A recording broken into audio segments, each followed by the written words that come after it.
तो प्रचारापासून आजपासून तुम्ही सक्रिय होत आहे? आता असं आहे की राष्ट्रवादीचे आमचा जो पक्ष आहे अजितदादांचा हा महायुतीचा एक घटक आहे. त्यामुळे महायुतीच्या प्रचारासाठी बोलवलं. त्यांनी सांगितलं त्यांना जाण्याची सगळी सोय केलेली आहे तिथे सुद्धा सगळे. तर त्याप्रमाणे आता निघालो आहे नाशिक एअरपोर्टवरून नागपूरवरून मग ते जिथे त्यांनी कार्यक्रम ठेवलेले आहे सभेचे जाहीर सभेचे वगैरे त्या सभा अटेंड करणार.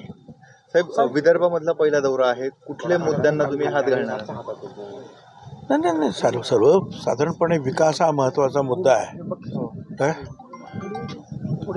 आणि हेही आहे की काही ठिकाणी जे आहे ज्या वेळेला हा ओबीसीचा मुद्दा निघतो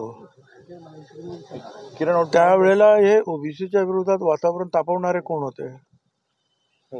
कुणीही वातावरण तापवलं.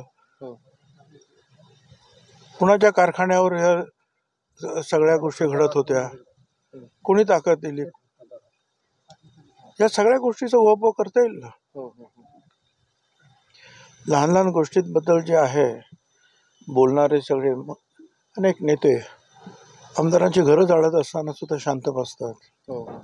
काय हे दुःख कसं काय विसरता येईल का लोकांना? आम्हाला अशा अनेक गोष्टी. आणि तिथल्या काही लोकल असतील. अर्थात विकास हा महत्त्वाचा आहेच, पण सध्याच्या परिस्थितीमध्ये आपण पाहतोय की जगातल्या राजकारणामध्ये सगळ्या युक्रेन रशिया सुरू आहे, इस्रायल आणि पॅलेस्टाईन सुरू आहे, त्याच्यामध्ये इराणची गडबड सुरू आहे. अशा वेळेला देशामध्ये मजबूत नेतृत्वाची आवश्यकता निश्चितपणे आहे.